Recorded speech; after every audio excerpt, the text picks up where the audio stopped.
Alors, eh bien, ça remonte à 90-91, au moment où il y a eu le putsch, où Yeltsin a promis aux Russes une nouvelle Russie, où il est monté sur un tank, et j'ai regardé ça à la télé, et je me suis dit, faut aller là-bas, voir ce qui se passe. Et en fait, j'ai toujours rêvé d'être journaliste, j'avais 18 ans à l'époque, et je venais d'avoir mon bac, et je me suis dit, ben, faut que je me mette au russe. Alors, j'ai commencé à apprendre le russe à Montréal, à McGill.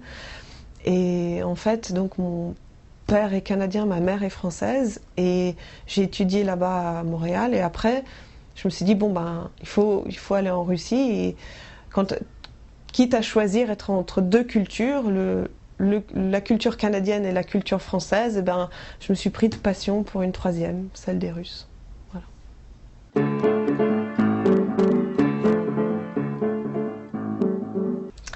Eh bien, je suis arrivée en Russie à l'âge de 21 ans, d'abord comme étudiante.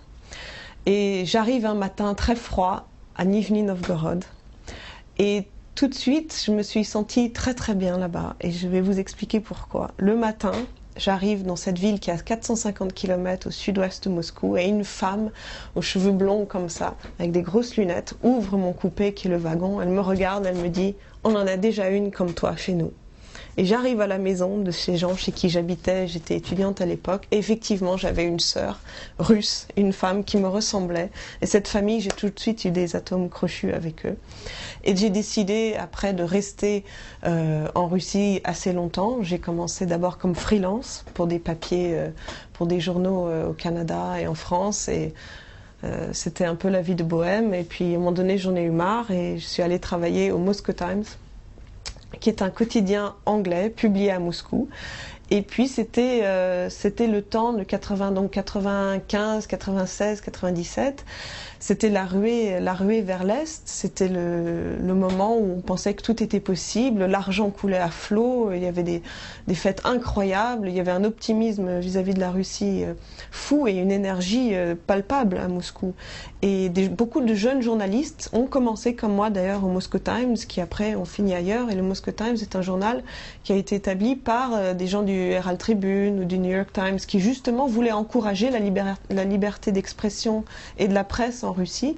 Et donc ils étaient ravis comme ça d'avoir des jeunes russophiles enthousiastes qui voulaient apprendre le métier. Et donc j'ai fait un peu partie d'eux. Voilà.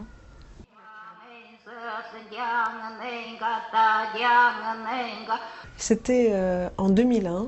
Et à l'époque, j'étais correspondante à Moscou pour le Financial Times. Et on me dit, Astrid, il faut que tu ailles à Vorkuta. Je dis, mais c'est où ça? C'est au-dessus du cercle arctique, dans la région de l'Oural polaire.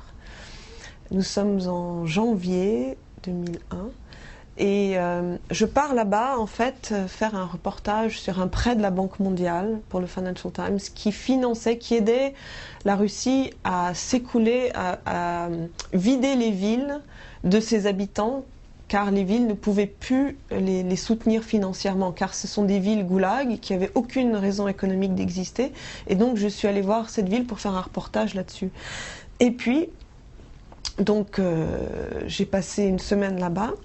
Et j'ai sympathisé avec des gens, dont le député maire. Et le député maire me prend un peu sous son aile, me dit « je vais te montrer la région ».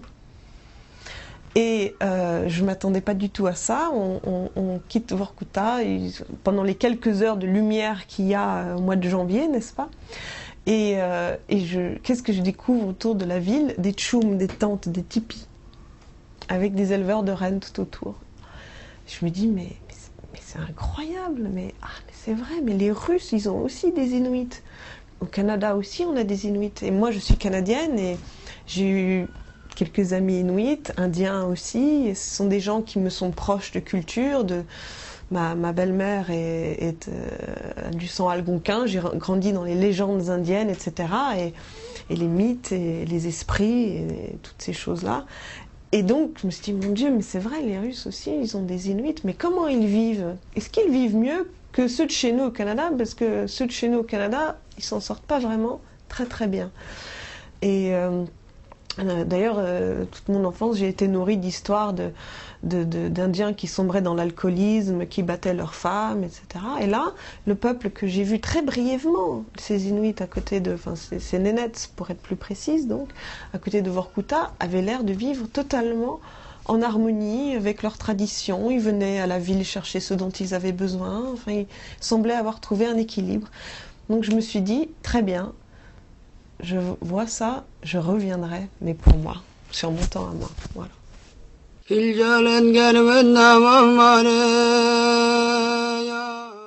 Leur simplicité, leur vision du monde, qui est tellement différente de la nôtre et qui m'apprend quelque chose, en fait, qui, je pense, nous apprend à tous, mais en tout cas à moi personnellement, c'est qu'il faut arrêter de se dire est-ce que je suis heureux ou malheureux. Voilà, je vis, il faut se contenter de ce qu'on a, et quand les choses vont mal, ben, on essaye de les régler, et on se satisfait de peu, et cette vision minimaliste qu'ils ont de la vie, et d'ailleurs c'est ce qui leur donne leur liberté, c'est ce qui leur permet d'être nomades et de parcourir des kilomètres qui, moi, me fascinent, et ça donne une légèreté et une leçon de vie que je pense on pourrait vraiment l'apprendre chez nous, en Occident. C'est une des choses qui m'intéresse beaucoup. Par exemple, quand on demande à une femme dans la toundra, on dit est-ce que tu es amoureuse? Mais l'amour dans la toundra n'existe pas, elle va me répondre. Je dis, comment ça n'existe pas? Je dis, mais moi je demande à mon mari, quoi, tu n'as pas tout ce que tu veux, je ne te nourris pas du matin au soir, je ne te coupe pas les vêtements qu'il te faut, je te garde pas au chaud. C'est ça l'amour. Qu'est-ce que tu veux de plus?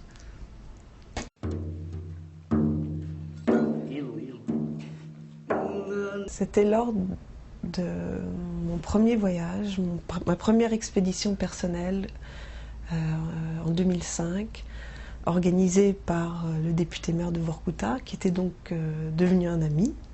Et nous sommes à 4-5 jours de véhicule tout-terrain de Vorkouta, sous un tchoum, une de ces tentes typiques comme ça. Et je me retrouve avec 5-6 garçons, nénettes. Ils ont tous entre 15 et 22 ans. Et on parle de la pluie et du beau temps. Et je leur dis, mais vous savez, il y a aussi des Inuits au Canada. Et ils me disent, ah bon, le Canada, c'est quoi? Ils sont jamais allés à l'école, ces gens. Un des jeunes garçons me disait, il n'y a pas, enfin, quelques minutes auparavant, il me disait, tu sais, moi, jusqu'à récemment, je pensais qu'on était seul au monde, qu'il n'y avait que ma famille et nos amis sur la terre. Je ne savais pas qu'il y avait des villes, qu'il y avait des villages au sud. Je dis, mais tu sais qu'il y a beaucoup plus. Et donc, je dis, et si je vous montrais? Et là, je sors une carte du monde vue du nord. Je me disais, c'est tout à fait approprié, c'est la leur. Et donc, je me retrouve attablée avec ces jeunes garçons autour de moi. Et je me suis dit, mon Dieu, il faut vraiment que je leur explique les choses bien. Quelle responsabilité, comme ça, de tout d'un coup ouvrir une fenêtre sur le monde à des jeunes esprits qui ont peut-être cultivé un imaginaire flou et abstrait. Et là, tout d'un coup, je remplis un vide. Et c'était un moment très émouvant.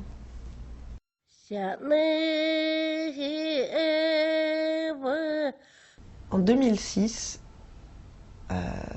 après 4-5 jours de voyage dans la toundra, tout d'un coup, la femme nénette avec qui je voyageais sur un véhicule tout-terrain, me crie « Astrid, descends !»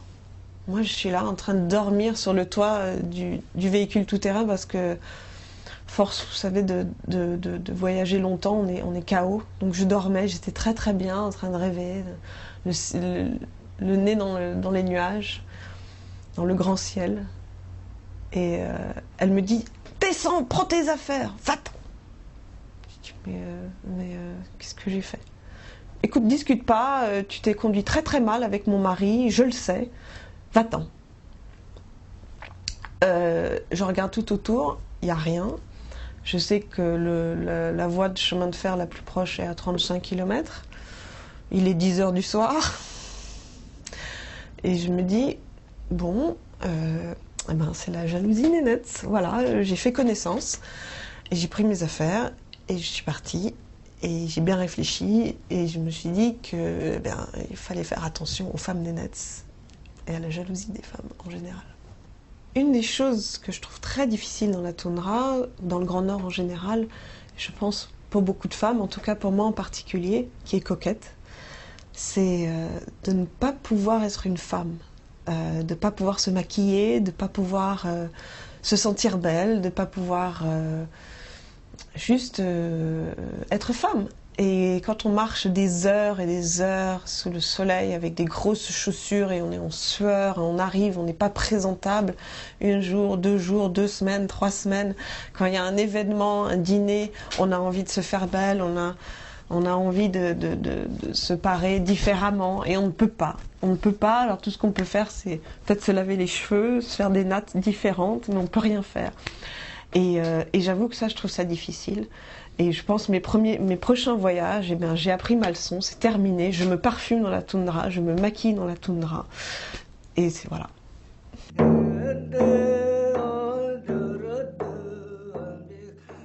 Quand on marche dans la toundra pendant longtemps, de jour, de nuit, d'ailleurs la nuit, l'été, il y en a très peu, une sensation agréable, c'est qu'on ne devient plus que jambes en fait. Le reste du corps disparaît et on devient comme ça 2 jambes dans la toundra qui marchent. Parce qu'on n'a plus de tête non plus, le grand ciel a pris toute la place, j'ai un espace vide dans la tête et je viens 2 jambes comme ça. Le vent m'a transpercé, donc le haut du corps non plus n'existe pas. Donc voilà, une sensation de marche dans la toundra. Et puis il y a les animaux, il y a les oiseaux. Ah, j'aime beaucoup les oiseaux. Et puis ce que j'ai remarqué, c'est que les oiseaux souvent volent en paire. Comme ça, ils viennent vous dire bonjour, ils vous remarquent, ils vous tournent autour, puis ils s'envolent. Et je pense qu'il y a aussi un message, c'est qu'il vaut mieux pas marcher seul dans la toundra. On est quand même mieux accompagné. Un après-midi, on était calmement en train de boire le thé dans le tchoum et on entend des hurlements dehors et un ours était en train d'attaquer le troupeau de rennes.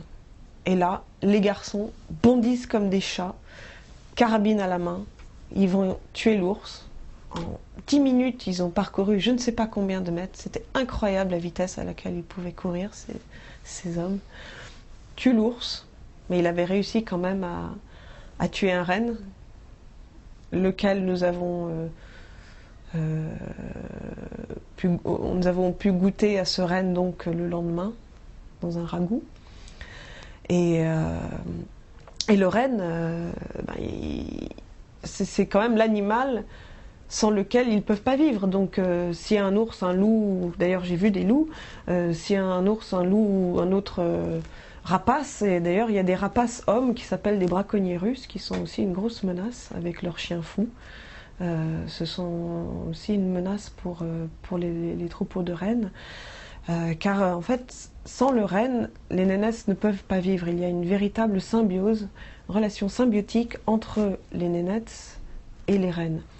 Les nénettes pensent que ce sont les meilleurs éleveurs de rennes au monde, et c'est leur grande fierté. Et d'ailleurs, c'est ce qui rend un homme là-bas, c'est qu'il peut s'occuper des rennes. S'il n'en est pas capable, c'est pas un vrai homme, c'est pas un vrai nénette. Et en fait, si les rennes disparaissaient, ils n'auraient aucune raison de vivre, parce que leur seule raison de vivre, d'être sur cette terre, c'est de s'occuper des rennes. Si les rennes disparaissent, il n'y a plus de nénettes. Donc il s'occupe d'eux du matin au soir. Le bien-être des rennes passe avant celui de la famille et de soi, évidemment, en dernier lieu.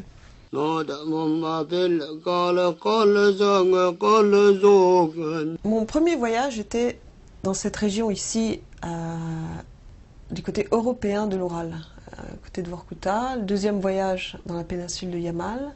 Troisième ici, Tazovski. Et j'aimerais beaucoup aller plus au nord, plus à l'est, dans la région de Taïmyr, qui est beaucoup plus sauvage, beaucoup plus difficile d'accès. c'est très très compliqué pour avoir les permis, pour aller là-bas, et puis tout simplement pour s'y rendre, et puis pour y survivre et avoir des contacts. Mais plus la tâche est difficile, plus elle est attrayante, et plus ça fait rêver. Et voilà, les rêves mènent à l'action.